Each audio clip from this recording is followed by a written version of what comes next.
பக்கத்தில் அந்த மல்லி ரோஸில் பூத்த ஒரு வரிசைகளில் பூத்த ஒரு மலர்கள்.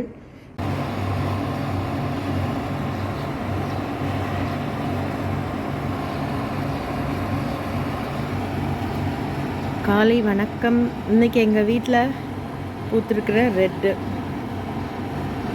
செம்பருத்தி, ஹைபிஸ்கஸ், மந்தாரை, எனிதிங். அப்படியே இந்த பக்கம் வந்தீங்கன்னா மல்லி செடியில் மல்லி பூக்க ஆரம்பிச்சிடுது. இந்த பாருங்கள், அதான் மல்லி, முல்லை, ஜாதி எல்லாம் வச்சிங்கன்னா ரொம்ப கேர்ஃபுல்லாக பார்த்துட்டே இருக்கணும். அது பூ உதிர்ந்துடும் மலர்றதுக்கு முன்னாடி, மலர்ந்த ஒன்று. அட்லீஸ்ட் வீட்டில் உள்ளவரில் சாமிக்கு வைக்கிற மாதிரியாவது மலர் செடிகளை வாங்கி வைங்க. நன்றி. பெருமாள் ஸ்டோர்ஸோட லிங்க் டிஸ்கிரிப்ஷன் பாக்ஸில் இருக்குது, பாருங்கள். எந்த எமிரேட்டில் எந்த ஏரியாவில் இருக்கீங்களோ எல்லா இடத்துலையும் நம்ம பெருமாள் ஐயா கடை இருக்குது, போய் வாங்குங்க. என்ஜாய்.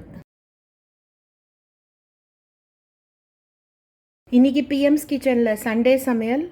சுட சுட காய்ச்சின நெய், களத்துக்கு பருப்பு, பூண்டு வதக்குனது, கீரை மசியல், வெண்டைக்காய் கறி, பாற்காய் பிட்டில் சாதம்.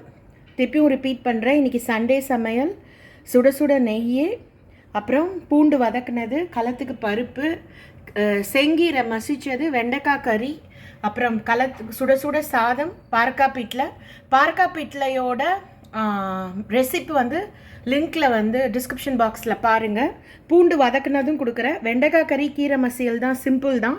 லிங்க் இருந்தால் அதை கொடுக்குறேன் டிஸ்கிரிப்ஷன் பாக்ஸில். இது வரலையும் பிஎம்ஸ் கிச்சனை சப்ஸ்கிரைப் பண்ணலன்னா லைக் பண்ணுங்கள், ஷேர் பண்ணுங்கள், சப்ஸ்கிரைப் பண்ணுங்கள். நன்றி.